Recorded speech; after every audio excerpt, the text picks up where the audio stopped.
Buenos días, mi nombre es Mikumi Yajira y junto con mis compañeros Ricardo y Camila vamos a hablarles sobre integración metabólica y vamos a ver varios temas durante toda la clase.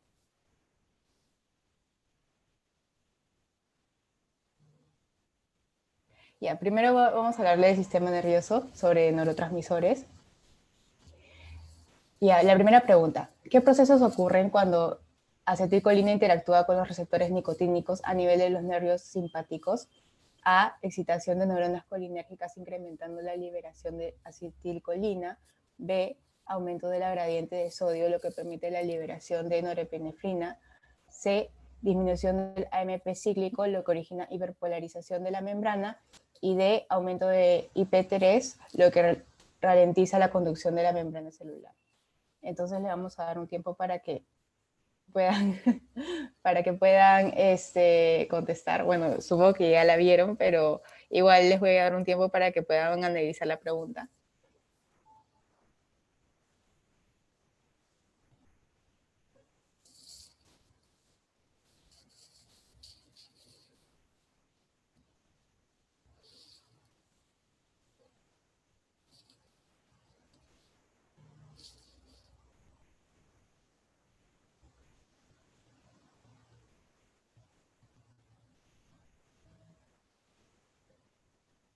Ya listo. Entonces, la respuesta a la pregunta serían dos, la A y la B. ¿Por qué? Porque, bueno, aquí les voy a explicar por qué es que las dos pueden ser las respuestas correctas. Entonces, acetilcolina es un neurotransmisor en las vías colinérgicas. Su ubicación es en la placa mioneural, el sistema nervioso autónomo, la vía del óxido nítrico en la célula endotelial y en el sistema nervioso central, en el SARA. Ya, entonces tenemos dos tipos de receptores para la acetilcolina. Los receptores nicotínicos, que pueden ser N1 o NM, que están en la unión neuromuscular, y los nicotínicos N2 o NN, que están en los ganglios autonómicos, en el sistema nervioso central y en la médula adrenal. Y aparte también tenemos a los receptores muscarínicos, que pueden ser M1, que está en el sistema nervioso central, M2, que está en el corazón, M3 que están en el músculo liso, M4 que están en el sistema nervioso central y M5 que están también en el sistema nervioso central. Los receptores nicotínicos son receptores ionotrópicos, mientras que los muscarínicos son receptores metabotrópicos. Entonces acá, como pueden ver, el receptor nicotínico, acetilcolina se une a este receptor y el receptor abre su canal para que pueda ingresar sodio y así despolarizar a la membrana. Mientras que los muscarínicos son proteínas acopladas a proteína G, puede ser GQ o GI, como pueden acá. Si es GQ, entonces va finalmente a aumentar el flujo aumentar la concentración de calcio intracelular, mientras que si es que es GI, va a inhibir la acción de AMP cíclico, va a inhibir la formación de AMP cíclico. Siguiente, por favor. Entonces, ¿por qué ambas son correctas? Como pueden ver acá, tenemos a los receptores en el sistema autónomo y tenemos que acetilcolina se une a sus receptores nicotínicos en los ganglios y estos pueden excitar a neuronas tanto adrenérgicas como colinérgicas y hasta dopaminérgicas. Como ven aquí, la primera que está en el cuadradito, el azul son neuronas de acetilcolina, que finalmente se van a unir a un receptor muscarínico y van a excitar, van a hacer que las glándulas sudoríparas secreten el sudor, ¿no? Luego está la acetilcolina, que también se va a unir a otra neurona mediante su receptor nicotínico, y finalmente esa neurona va a liberar noradrenalina para los músculos miocárdico y liso, las células glandulares y las terminaciones nerviosas. Y finalmente también las neuronas colinérgicas se pueden unir a su receptor nicotínico en neuronas dopaminérgicas y así actuar en el músculo liso en los vasos renales. Siguiente, por favor. Ya, ahora, y bueno, por eso es que la pregunta anterior, ambas podían ser correctas, porque la acetilcolina puede tanto producir la secreción de acetilcolina como de noradrenalina mediante los canales ionotrópicos nicotínicos. Pregunta 2. El recién nacido es capaz de aprovechar los diversos macro y micronutrientes aportados en la leche materna. Para realizar la digestión de la misma, diversas glándulas comienzan a liberar sus productos de secreción, entre ellas la glándula parótida, que es una glándula salival. ¿Cómo se da el proceso de respuesta celular de esta glándula? Igual les vamos, A, acetilcolina induce la elevación de calcio citosólico para la secreción de la amilasa salival. B, norepinefrina induce la elevación de sodio intracelular para la secreción de lipasa salival. C, glutamato induce la elevación de calcio citosólico para la secreción de amilasa salival. Y D, vasopresina induce la elevación de sodio citosólico para la secreción de amilasa salival. Igual les vamos a dar unos segundos para que puedan analizar la pregunta y luego vemos la respuesta.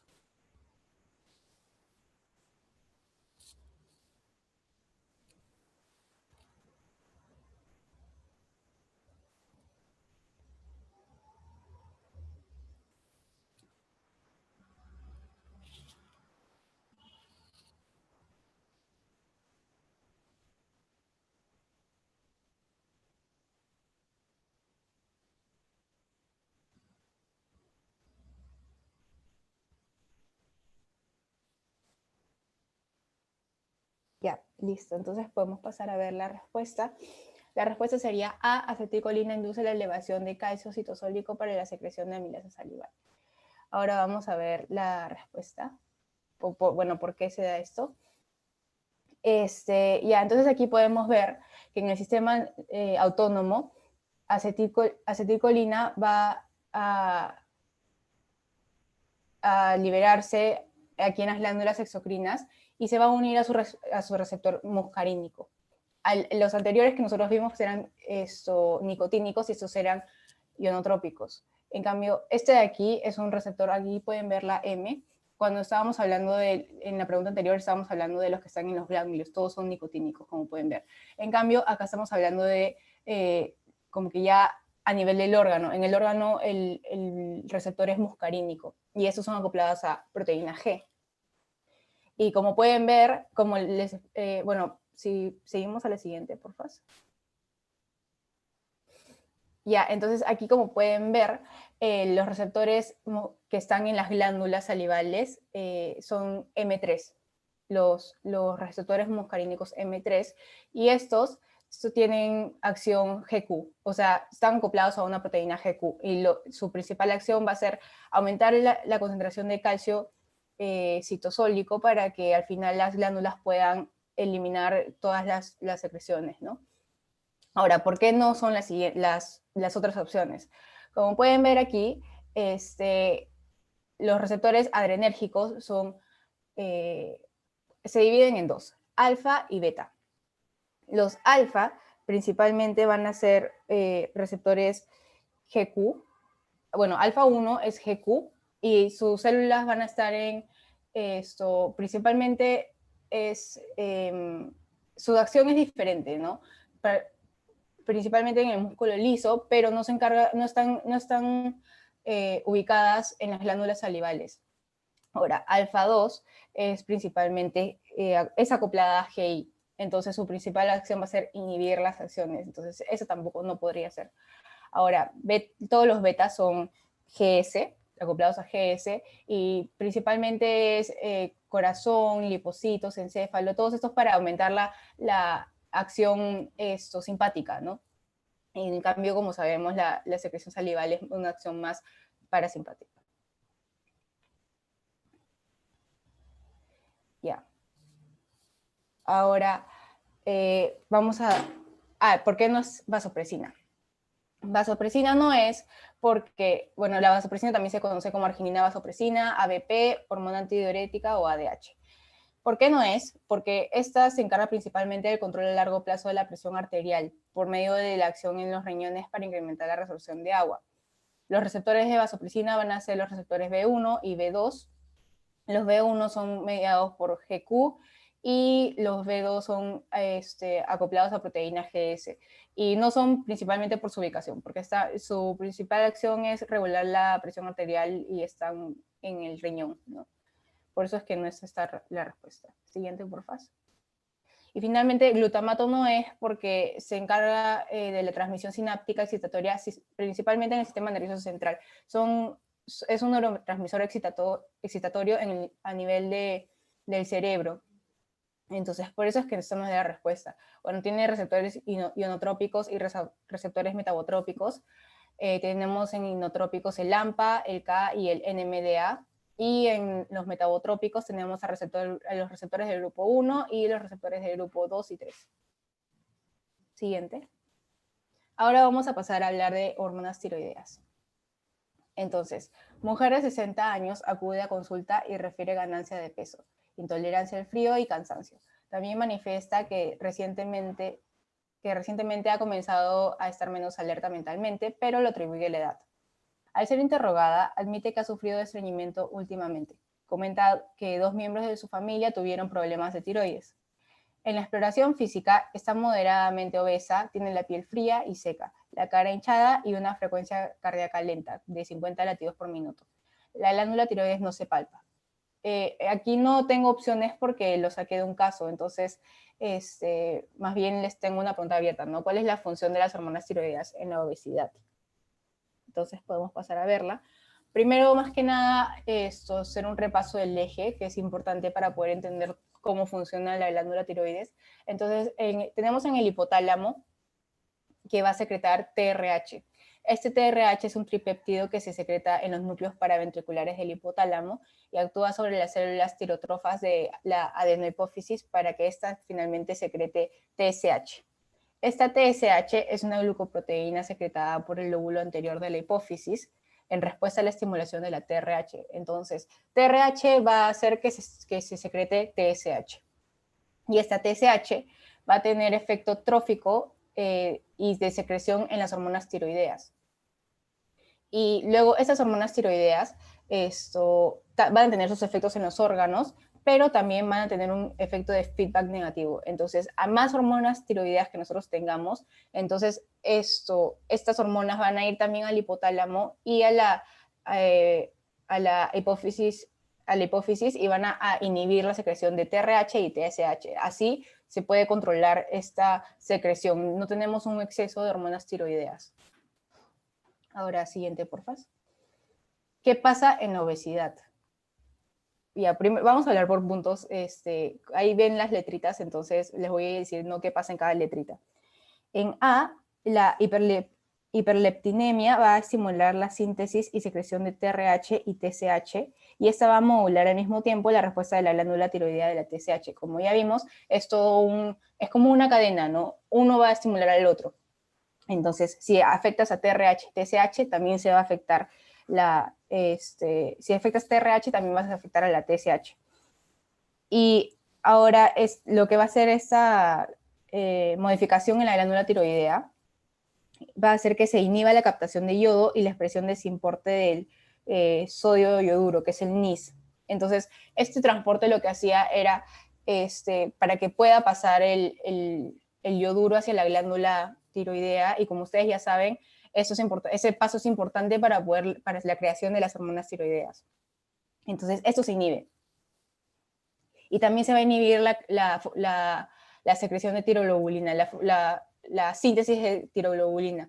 Entonces, también, como ustedes ya saben, la tiroglobulina también es importante para la formación de hormonas tiroideas. Entonces, acá se ven 2 procesos importantes inhibidos. En adición, la leptina influencia en la actividad de las deyodinasas. Estas convertían la T3, que era la inactiva, a T4. Entonces, ahora que no tenemos las deyodinasas actuando bien, entonces también vamos a tener un montón de hormonas que no están activas. Ahora, en B, lo que está sucediendo es que el cambio de la expresión y actividad de las deyodinasas, los receptores TR-alfa y TR-beta y TCHR, todo esto va a promover a un estado de resistencia a la acción de las hormonas tiroideas. Entonces, como ya dije, vamos a tener un montón de hormonas tiroideas que no van a encontrar en dónde actuar. Entonces, tenemos un montón de hormonas en la sangre que no tienen efecto. Luego, en C, las adipocinas inflamatorias van a comprometer la función de la tiroides, contribuyendo a un cambio morfológico en la glándula. Además, se cree que las adipocinas también pueden alterar la actividad de las deiodinasas. Entonces, aparte de todo, de que ya la glándula estaba funcionando mal, ahora también tenemos inflamación de la obesidad. Entonces, esta inflamación lo que va a hacer es también contribuir a la inhibición de todas estas hormonas.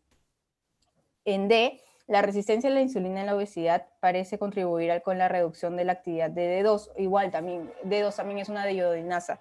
Y esto llevando a un hipotiroidismo tisular y un subsecuente aumento en la síntesis de TSH. Entonces, ahora tenemos un montón de TSH también, pero esta TSH, las hormonas tiroideas no van a estar respondiendo bien a esta TSH. Entonces, igual tenemos todo esto, la obesidad va a contribuir a que se tenga un estado de hipotiroidismo en todo el cuerpo. Y bueno, todos estos mecanismos van a, como ya dije, llevar al aumento de T3, T4, de TSH, pero ninguna acción en los órganos. Eso es lo que pasa en la obesidad con la tiroides, con las hormonas tiroideas. Siguiente, por favor. Ahora, por último, vamos a hablar de la diabetes mellitus y síndrome metabólico. Entonces, la pregunta es, ¿por qué se produce resistencia a la insulina? A, por estrés oxidativo, presencia de citoquinas antiinflamatorias, incluido el TNA, el factor de necrosis tumoral alfa, lo cual disminuye la interacción de IRS1 e IR. B, la generación excesiva de insulina afecta a la integridad del ADN, las proteínas y los lípidos, y finalmente conduce a la muerte celular del páncreas. C, glucolipotoxicidad afecta a la función nuclear, aumentando la producción de ROS, que desencadena la inflamación en las células secretoras de la glucosa. Y D, el aumento de producción de ROS y RNS, como resultado del aumento del metabolismo de los carbohidratos, modifica la señalización de las proteínas IR, PI3K y AKT. Entonces les damos un momento para que puedan responder la pregunta.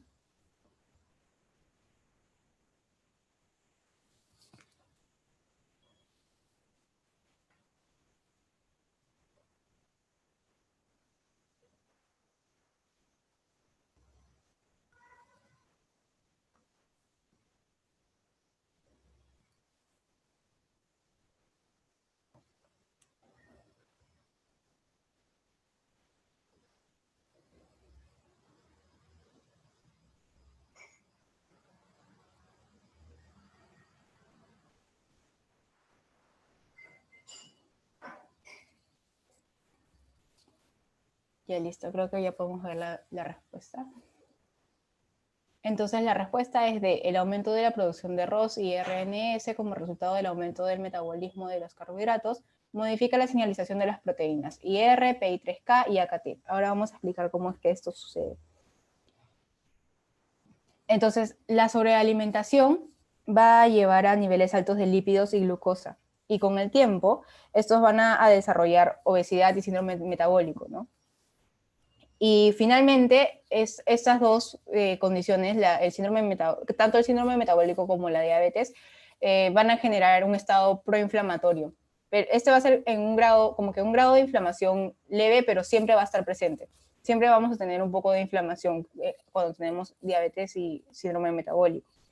Y el exceso de nutrientes también puede modular la resistencia a la insulina, porque esta va a alterar la cascada de señalización. O sea, ¿por qué no es la respuesta A? ¿No? La respuesta A decía que se afectaba la unión de IR con el IRS1, pero eso no es lo que pasa. Lo que pasa aquí es la cascada de señalización de IRS, que va a afectar la fosforilación tanto de PI3K como de AKT, y por eso es que todos los procesos que normalmente sí ocurren en una persona sana no se van a dar en las personas con síndrome metabólico y diabetes mellitus. Se da esta resistencia, ¿no? Ya no, por ejemplo, el GLUT4 ya no va a responder, entonces las células insulinodependientes ya no van a captar glucosa y tampoco no van a tener los efectos tróficos de la insulina. Y por eso es que se da finalmente esta resistencia, ¿no? Además, el exceso de lípidos también puede promover una inflamación agregado a la que ya había. Y durante la progresión de diabetes mellitus, la resistencia a los tejidos de insulina promueve también el agotamiento de la secreción de insulina en las células beta. Y estas esto va a activar como un mecanismo de defensa que va a llevar finalmente a la disminución de insulina. Entonces ahora vamos a tener, aparte, al comienzo había un estado de hiperinsulinemia, pero finalmente también se va a agotar la insulina. Entonces vamos a tener mucha glucosa en sangre y poca insulina, ¿no? Y bueno, y también poca respuesta a la insulina. Y eso es lo que ocurre. Eso sería todo por mi parte. Ahora les paso con mi compañera Camila. Bueno, acá tenemos un casito. Paciente mujer de 18 años, primigesta, con embarazo de 39 semanas, acude por presentar contracciones uterinas desde las 5 a.m. de hoy, con pérdida de tapón mucoso. Es evaluada y se decidió a las 8 a.m. su ingreso con el diagnóstico de embarazo de 39 semanas en trabajo de parto. El plan es la conducción del trabajo de parto y a las 2 de la tarde se produce el parto recibiéndose a un recién nacido a término, sexo masculino sano. Entonces la pregunta es la siguiente. ¿Cuáles son las principales prostaglandinas que intervienen en el proceso del parto?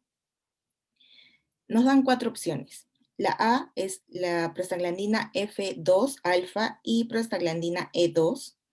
B, prostaglandina D2 y leucotrieno C4. C, prostaglandina F2 alfa y factor de necrosis tumoral alfa. Y D, prostaglandina D2 y prostaglandina A. Entonces les vamos a dar un momento para que piensen cuál es la respuesta correcta.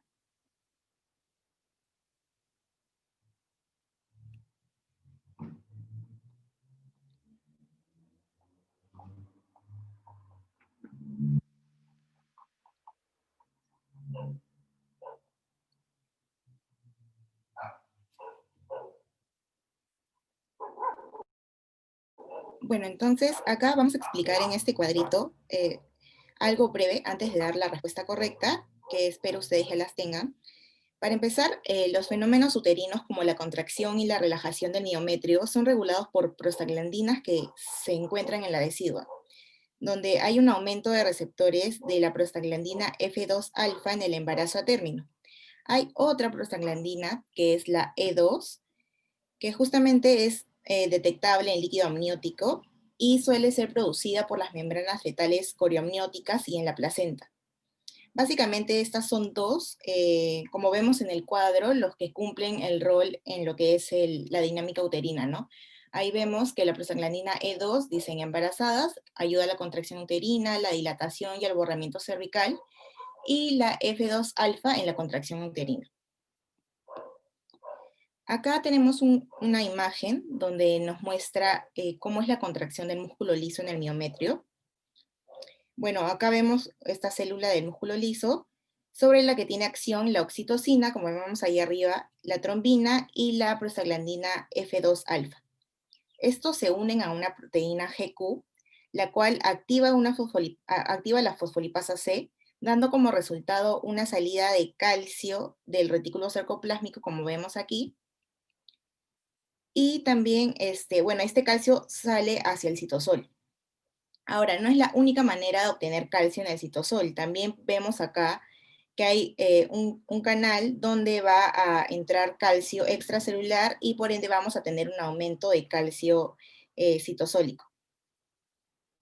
El aumento de las concentraciones de calcio intracelular a menudo es transitorio, pero estas suelen estar prolongadas por la inhibición de la actividad de la miosina fosfatasa.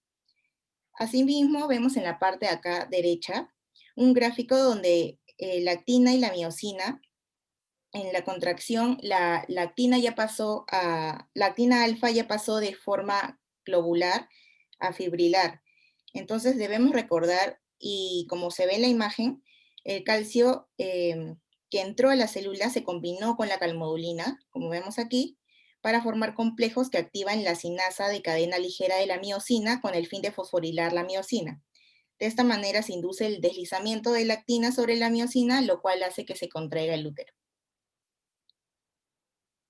En este gráfico vemos la otra parte de la dinámica uterina.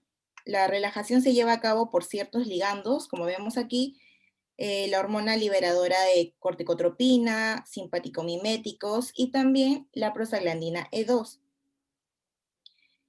los cuales se van a unir a una proteína GS y esta activa la adenilato ciclasa y genera un aumento del AMP cíclico que a su vez activa acá a la PKA, que es la proteína quinasa A, para estimular la actividad de la fosfatasa y con ello genera una desfosforilación de la cadena ligera de la miosina. Por ello es que la miosina adquiere justamente esta forma, ¿no? Que no es tan rígida como en la contracción. Y también la actina, por otro lado, adquiere una forma globular que justamente hace que se evite la formación de estas miofibrillas que causan la contracción. También cabe resaltar que en esta fase el calcio intracelular es bajo, que es una clara diferencia, obviamente, con la contracción del músculo liso, ¿no? Bueno, en la contracción del útero. Aquí, en este cuadro, solo quiero decir puntualmente algunas características de las prostaglandinas que vemos durante el parto, mejor dicho. Recordaremos que en el trabajo de parto es un estado inflamatorio por naturaleza y como vemos, esta cascada de ácido araquidónico, por esta vía de la ciclooxigenasa vamos a obtener prostaglandinas. Y como vemos aquí en la parte inferior, bueno, lo que mencionan ahí, es que estas dos prostaglandinas justamente que son las que están implicadas en el trabajo de parto, van a generar una vasodilatación y un edema. Pero sobre todo quiero que se fijen en esta que es la prostaglandina E2, la cual aumenta la sensibilidad al dolor y puede producir fiebre. Por eso es que la madre siente este dolor intenso al momento del trabajo de parto, aparte de otros factores que obviamente influyen, ¿no? Entonces, en las respuestas se mencionaba el factor de necrosis tumoral, lo cual no es una prostaglandina, y como vemos en la cascada de ácido araquidónico, no hay una prostaglandina A, entonces se va a excluir o, bueno, descartar esas respuestas, ¿no? Entonces, la respuesta correcta sería la A, prostaglandina F2 alfa y prostaglandina E2. Acá tenemos la siguiente pregunta. Con respecto al caso anterior, ¿qué receptores estimula la oxitocina durante el parto? La primera respuesta, acoplados a canales de cloro. La B es acoplados a proteína GQ. C, tipo opioides. Y la D, acoplados a proteína GI. Entonces les vamos a dar un momento para que piensen en la respuesta y después pasaré a explicarles brevemente.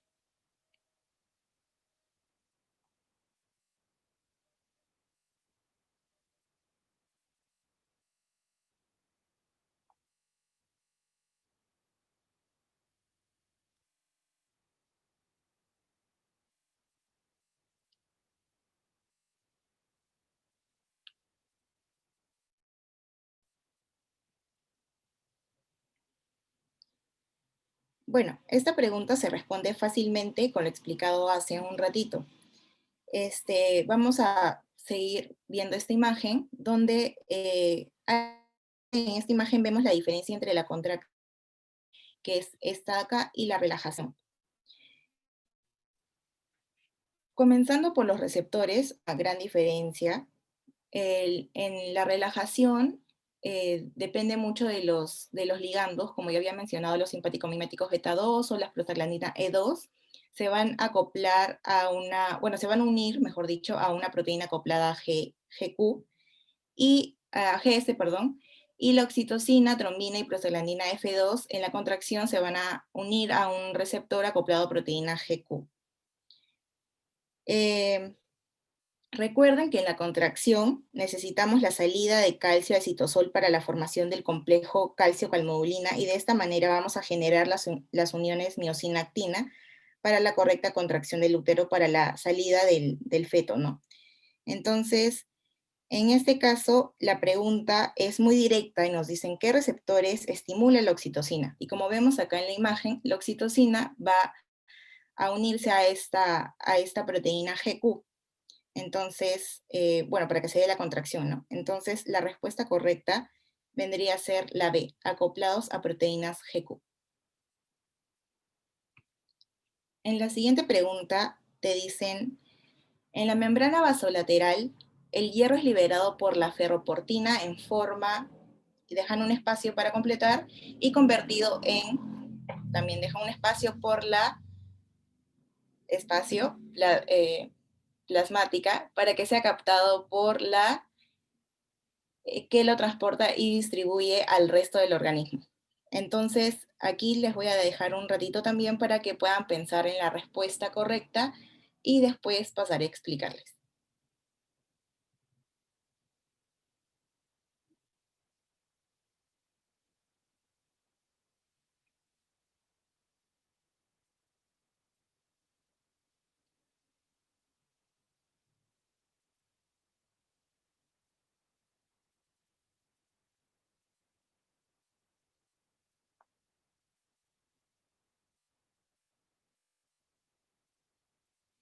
Ya, para responder a la pregunta, hablaremos brevemente de cómo se da la captación del hierro a nivel del enterocito, su transporte y, bueno, su almacenamiento y su transferencia. En primer lugar, el hierro va a ser ingerido, ya sea de forma hemo o no hemo, y se va a encontrar en la luz intestinal, que vendría a ser esta parte, ¿no? Y pasará al interior del enterocito de diversas maneras. Entonces, ¿de qué básicamente va a depender la manera en la que se absorbe el hierro? Bueno, las formas ferrosas, o sea, hierro más 2, son las más solubles, a diferencia de las férricas, o sea, el hierro más 3, porque estas suelen precipitar con mayor facilidad. Bueno, me refiero a las férricas, son las que suelen precipitar con mayor facilidad en el medio alcalino del intestino, entonces no se absorben de manera correcta. Como vemos acá en el gráfico, el grupo hemo pasará por la proteína portadora de hemo 1, que es esta. El hierro férrico se en hierro ferroso por la ferrirreductasa a este nivel. Y acá hay un punto muy importante que es el cofactor. Como vemos ahí dice ácido ascórbico, o también conocido como, bueno, más conocido como vitamina C, lo cual facilita su absorción. Y por último, también la captación del hierro ferroso por el transportador de metales divalente tipo 1. Dentro del enterocito, el grupo hemo será convertido a hierro ferroso por la hemoxigenasa, que es esta acá, y un porcentaje se va a quedar almacenado dentro del enterocito como ferritina, ¿no? Y otro va a ser transportado hacia fuera del enterocito por la ferroportina. Bueno, ahora es aquí donde debemos poner más atención porque justamente esto es de lo que nos están preguntando, la membrana vasolateral, que sería esta, y donde encontramos, como ya había mencionado, la ferroportina y la efaestina. Una vez que el hierro ferroso sale por la ferroportina hacia la circulación sistémica, es oxidado en su forma férrica gracias a esto, la efaestina, y se une a su apotransferrina para su circulación. En las otras opciones teníamos, o bueno, mencionaban la modilferrina o la ceruloplasmina. Estos pasos pertenecen ya sea antes o después de la membrana vasolateral, entonces podríamos excluirlos, pero les voy a hablar algo muy breve sobre cada una de ellas. Para comenzar, la movilferrina es una proteína que es capaz de ligar dos átomos de hierro con una alta afinidad y es homóloga a la calreticulina, que aparte de unir hierro, puede unir también otros cationes, por ejemplo, el calcio, el cobre y el zinc. Por otro lado está la ceruloplasmina, que tiene una actividad oxidasa dependiente de cobre y está asociada acá, ¿no?, a la transferrina. Entonces, la respuesta correcta sería ferrosa, férrica, efaestina y apotransferrina, ¿no? Sería en la membrana vasolateral, el hierro es liberado por la ferroportina en forma ferrosa y convertido en férrica por la efaestina plasmática. para que sea captado por la apotransferrina que lo transporta y lo distribuye al resto del organismo. Y bueno, por último tenemos este casito de un paciente varón de 69 años de edad, artista, diestro, que asiste a consulta por tener dificultades para pintar cuadros. Bueno, sus cuadros. Presenta inestabilidad en la mano derecha y se queja de presentar dificultad para levantarse de las sillas, así que también presenta rigidez en brazos y piernas. Su esposa comenta que olvida algunos detalles y el paciente reconoce que tiene pérdida de memoria y que ha olvidado recuerdos de su infancia. Al examen físico, en un buen estado de nutrición, se muestra ansioso, denota falta de expresión facial y en el habla posee una voz monótona. El examen de las extremidades reveló rigidez en rueda dentada en ambos brazos. Su caminar es lento, con una postura ligeramente encorvada. El examen genitourinario mostró solo la hipertrofia prostática. Después de ser evaluado, el médico da como impresión diagnóstica enfermedad de Parkinson. Entonces la pregunta es la siguiente. Bueno, acá ya nos encontramos en el día 3 de hospitalización del paciente. El paciente felizmente se encuentra estable, pero aún permanece con debilidad en el hemicuerpo izquierdo y logra pronunciar algunas palabras. Si bien la isquemia tiene lugar de manera abrupta, algunas alteraciones moleculares que se producen en las células dependen del ligando Fas, que se une a su receptor Fas, activándose la FAT, que promueve la activación de y, bueno, dejan un espacio para justamente cualquiera de estas secuencias que resulta en apoptosis. Entonces, tenemos A, procaspasa 8, caspasa 8, activación de BIT, activación de la BCL2. B, procaspasa 8, caspasa 8, activación de la procaspasa 3, activación de la caspasa 3. C, procaspasa 9, caspasa 9, activación de la procaspasa 3, activación de la caspasa 3. Y por último, D, procaspasa 9, caspasa 9, activación de BIT e inhibición de la BCL2. Entonces voy a dejar un momento para que también piensen en la respuesta correcta y ya les explicaré en un momento.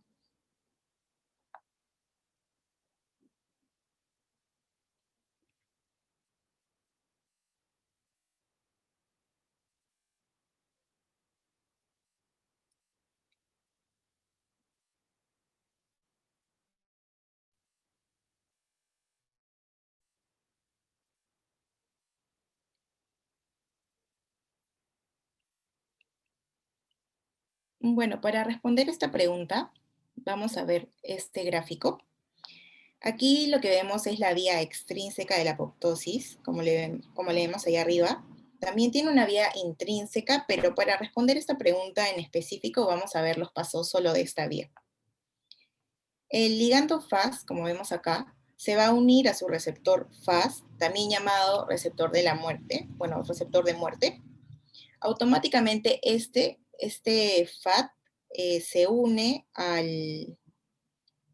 se une acá al receptor y lo que genera, bueno, FAT es el dominio de muerte asociado a FAS, lo cual hace que genera que la procaspasa 8 se convierta en caspasa 8, que es la caspasa iniciadora.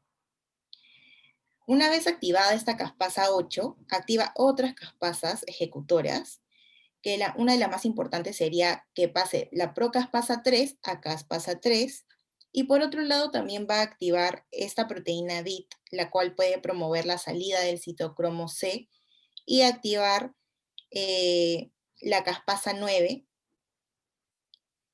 Claro, pasaría a activar la caspasa 9, ¿no? Que esto también suele activar otras caspasas ejecutoras. Entonces lo que hace BIT básicamente es se une a la BCL2 y la inhibe, y la BCL2 lleva a la formación de poros, back-to-back, y estos poros facilitan, justamente es por ahí por donde va a salir el citocromo C. Entonces, concluimos que la respuesta correcta, o bueno, la secuencia correcta vendría a ser la B, que es procaspasa 8, pasa a caspasa, bueno, se activa a caspasa 8. Esta activa la procaspasa 3 y va a haber una activación de la caspasa 3. Ahora, bueno, voy a Ya terminé y ahora va a pasar mi compañero Ricardo para explicarles lo que falta.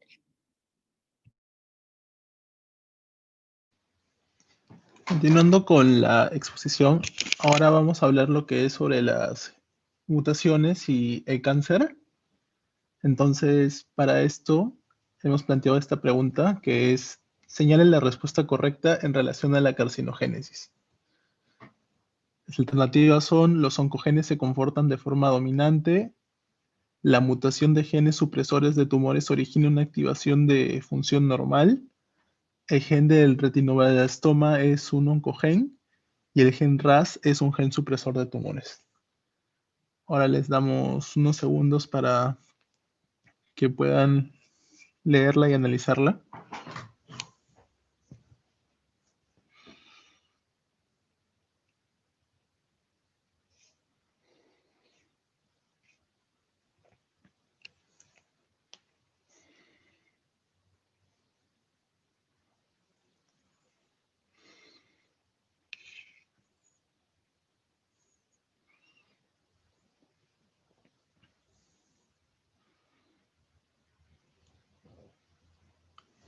Muy bien, creo que pasamos a la siguiente.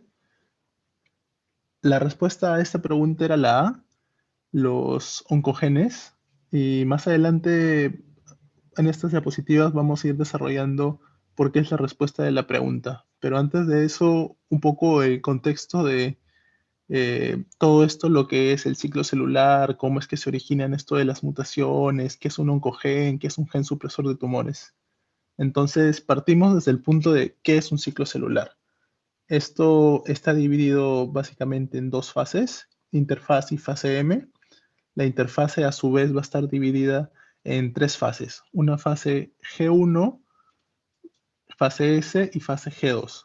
Las fases G vienen del inglés growing, entonces van a ser fases en las que básicamente se enfoca a lo que es el crecimiento, y una fase S de síntesis, que es justamente lo importante para la replicación del ADN. Entonces, en la fase G1 podemos decir de que eh, va a duplicar la célula a su tamaño, tanto de masa, es la fase principal de crecimiento. Si bien es cierto, dice que dura un aproximado de 6 a 12 horas, aquí lo importante que se lleven es de que toda esta fase de interfase dura alrededor de 24 horas. Es una comparación que se hace con la fase de mitosis, que es una fase relativamente corta. La fase S, que es la fase de replicación o de síntesis, básicamente es aumentar el material genético, porque si bien es cierto que la célula está aumentando de tamaño para que pueda dividirse, eh, el material genético lo hace de manera independiente en esta fase. Luego está la fase G2, que continúa con el crecimiento y la síntesis de ARN, pero estos cambios ya se pueden observar a nivel microscópico. Y termina justamente inmediatamente antes de el inicio de la mitosis, que justamente es lo que sería la fase M, que es la división de dos células hijas idénticas. La mitosis va a estar dividida en 4 fases: profase, metafase, anafase, telofase. Y dependiendo de la bibliografía, hay un acontecimiento que es la citocinesis, que es la separación y segmentación del citoplasma. Algunos lo consideran como parte de la mitosis, hay otros que lo consideran un proceso diferenciado, pero ambas están incluidas en la fase M. Y como les dije, esta fase de M va a ser relativamente corta en comparación a todo esto de crecimiento y la replicación del ADN. La siguiente, por favor. Entonces, durante todo este ciclo celular van a haber un montón de proteínas que la regulen. Entonces tenemos a las dos principales, que son los protooncogenes y los genes supresores de tumores. Los protooncogenes son proteínas que regulan positivamente el ciclo. Entonces, ¿a qué se refiere eso? Que son proteínas que van a promover la división celular. Un ejemplo de ellas son las ciclinas, las quinasas dependientes de ciclinas, más conocidas como CDK. Entonces, su activación oncogen va a hacer que la célula se prolifere de una manera exagerada, porque como sabemos, la célula se divide, pero bajo un mecanismo estricto de control. Ya más adelante veremos que las ciclinas, las CDK se encargan de regular el ciclo cuando hay muerte celular por algún motivo o cuando hay alguna proteína mal plegada. Los genes supresores de tumores son los encargados de detener la replicación para evitar una proliferación inadecuada, como como son las proteínas del retinoblastoma, el P53, que es uno de los más conocidos, y el APC. Esos son justamente los encargados de detener el ciclo celular. Y aquí, como podemos observar, vamos a explicarles un poco de los genes las proteínas que se vinieron mencionando en la pregunta, que eran el retinoblastoma y el RAS, pero no sin antes mencionarles la importancia del P53, que es una de las eh, proteínas, genes supresores más conocidos que hay. Eh, el ATM va a ser básicamente un indicador de daño celular y lo que va a hacer es activar al P53. El P53, como les dije, es un gen supresor de tumores que que regula el paso de la G1 a la fase S. Entonces, cuando detecta que hay algo que está dañado, hay algo extraño a nivel del ciclo celular, lo que hace es detener el ciclo. Generalmente, como vivimos en un proceso constante de mitosis, siempre hay división celular. La P53 está unida a lo que es el MDM2, que se encarga de degradar a la P53. Pero cuando existe este estímulo de que hay algo extraño, de que hay algún tipo de daño celular, lo que hace el ATM es separar al P53 del MDM2 para que detenga el ciclo celular. Y dentro de esos mecanismos una de sus funciones es justamente eh, se encuentra involucrada en lo que es la proteína de retinoblastoma, que en su condición de hipofosforilado es que funciona como gen supresor de tumores. Pero por mecanismos de ciclinas que se ven involucradas como son la E y la D, es que esta proteína se hiperfosforila y, va a permitir que se continúe con el ciclo celular. Siguiente, por favor. Ahora vamos a hablar un poco sobre el VIH, una pregunta sobre ese tema.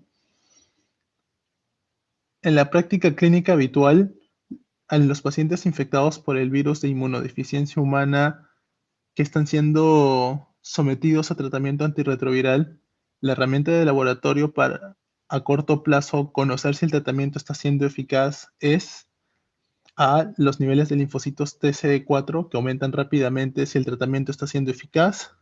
B, los niveles de anticuerpos anti-VIH que descienden cuando una combinación de antivirales es efectiva. C, la carga viral plasmática, que es el ARN del VIH por mililitro de plasma, que disminuye hasta niveles indetectables en tratamientos eficaces. O D, la intensidad de las bandas que se observan en el Western blot, que van desapareciendo si el tratamiento es eficaz. Vamos a darle unos segundos para que la piensen.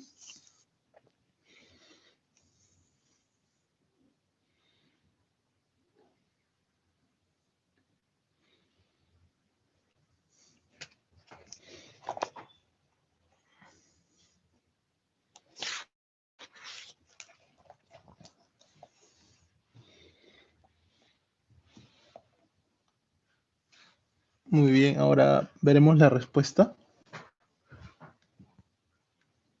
En este caso la respuesta era la C. La carga viral plasmática es la que disminuye hasta niveles indetectables. Justamente lo que vamos a describir un poco lo que es el VIH, que es el VIH, es un virus ARN de la familia Retroviridae. Es muy importante que recuerden de que tiene lo que es la enzima transcriptasa reversa.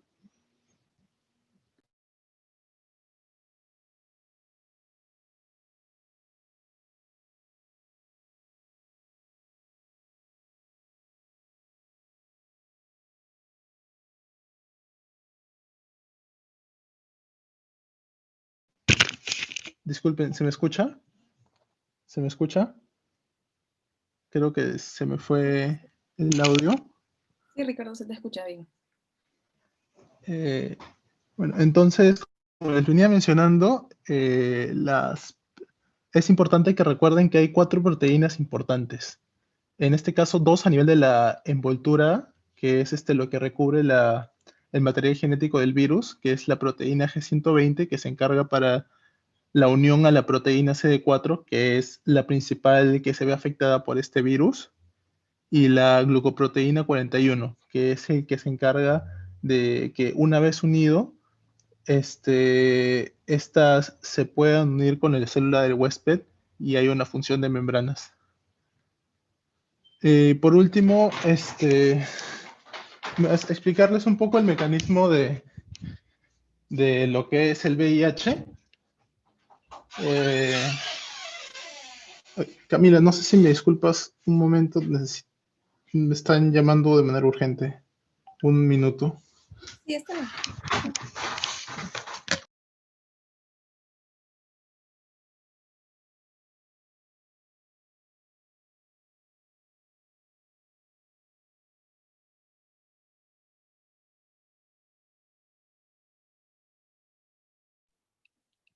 Bueno, nuestro compañero Ricardo que está explicando ha tenido que salir un momento, pero en breves momentos regresa.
Disculpen por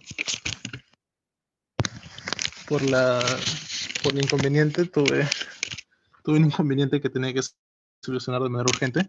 No sé si ya me están escuchando. Y ahora sí se escucha, Ricardo. Muy bien, gracias, Camila. Ya, muy bien. Continuando con lo que es el mecanismo molecular del VIH, como les venía mencionando, a nivel de la interacción con la célula huésped, es muy importante lo que es la glucoproteína 160 y la glucoproteína 41. Entonces, va a haber esta interacción con los receptores CD4 a nivel de la membrana celular y va a permitir que ingrese el material nuclear del virus, que en este caso va a ser nucleocápside. Entonces, todo este material genómico va a ir a la célula, al núcleo de la célula de huésped para que pueda replicarse. Y va a replicar a 2 niveles, tanto a nivel de ARN, gracias a la transcriptasa reversa, que es un mecanismo importante de este virus como a nivel estructural, porque antes de volver a desplazarse a través de la célula y que puede infectar a otras, se ensambla a nivel citoplasmático, como pueden observar ahí en la imagen. Y si ven estos nombres que están en rojo, donde inhiben funciones, básicamente son los medicamentos que se dan, que se pueden dar a nivel de múltiples ubicaciones, puede ser a nivel del receptor al inicio de antes de que se dé lo que es la fusión de membranas, puede ser a nivel de la transcriptasa reversa, puede ser a nivel de la integrasa, a nivel de núcleo, como también puede ser inhibidores de proteasa en lo que es a nivel de la maduración. Siguiente, por favor. Como les vengo mencionando, los efectos del VIH en el sistema inmune va a afectar tanto a lo que es linfocitos T como linfocitos B, principalmente porque hay otros componentes del sistema inmune que también se ven afectados, pero básicamente es importante que se lleven esto. Como ya deben conocer, las células infectadas son las CD4, que son las que van a ser utilizadas como control. Las células CD8 también van a aumentar su producción en una primera etapa de la infección, porque justamente van a ser estas las que van a intentar destruir los linfocitos CD4 que están infectados. Y asimismo, por ser una infección viral, los linfocitos B se van a encargar de producir anticuerpos, pero va a ser tan exagerada la respuesta de los linfocitos B que el cuerpo lo va a evidenciar mediante una hipergamaglobulinemia. Entonces, un poco para ahondar en las pruebas de laboratorio, que ya deben conocer, deben ser el ELISA y el Western Blot. El ELISA básicamente es una prueba de alta sensibilidad. Se considera que no ha habido infección si sale negativa a los 3 meses post-infección. Esto va a ir cambiando dependiendo de la prueba, porque esto se basa en una prueba de tercera generación. Si hablamos de las más actuales, que no estoy seguro si es que existen aquí en Perú, este periodo en el que se puede hacer la prueba es de 6 semanas, pero siempre tendría que ir acompañada de una prueba de Western Blot, que es la prueba más específica y es considerada igual estándar. Entonces, como podemos observar en la imagen, en un principio hay lo que es un pico de la carga viral, que es todo esto de la replicación que ya les vengo explicando, que en las dos primeras semanas se considera una infección aguda o también conocido como síndrome retroviral agudo, que es donde hay una primoinfección, la carga viral está relativamente alta, todavía el conteo de CD4 se mantiene algo constante, por así decirlo, porque es como el primer contacto que tenemos con el virus. Luego de eso hay un periodo de latencia, que es donde la carga viral ya se vuelve más estable, pero a medida que es el tiempo de latencia persiste, la replicación viral también continúa. Y es por eso de que a medida que pasa el tiempo, los linfocitos CD4 son justamente los que se ven más afectados y pueden ir disminuyendo más. Y acá ya estamos hablando de que en estadios tardíos o que no ha habido un buen control de la enfermedad, los linfocitos CD4 están por debajo de 500 y ya se considera estadio SIDA. Algo importante que quiero que recuerden de ahí es que la carga viral es muy importante para lo que es un seguimiento de cómo va evolucionando el paciente, pero es más estable, como les vengo mencionando, a nivel crónico, cuando una persona ya es diagnosticada con VIH, pero cuando recién tenemos los primeros contactos o queremos un control más rápido para ver cómo está yendo la situación del paciente, eh, la, la prueba bioquímica más confiable va a ser justamente el conteo de CD4. Y por último, la última diapo creo que son las bibliografías que hemos utilizado. Más bien, ahora agradecerles mucho por su tiempo, por estar escuchando la transmisión. Eh, Gracias por su atención y con esta clase finalizamos lo que es Hermano Mayor de Procesos Biológicos. Gracias por acompañarnos a lo largo de tantas semanas y por estar al pendiente, estar participando y esperemos que les haya sido de ayuda y que hayan salido bien en sus exámenes y esperemos encontrarnos en otra oportunidad, invitarlos a que sigan participando de todas las actividades que tenemos en Hermano Mayor, en la sociedad, en CPA, con las diferentes ponencias de diferentes doctores y nuevamente agradecerles por su tiempo. Muchas gracias.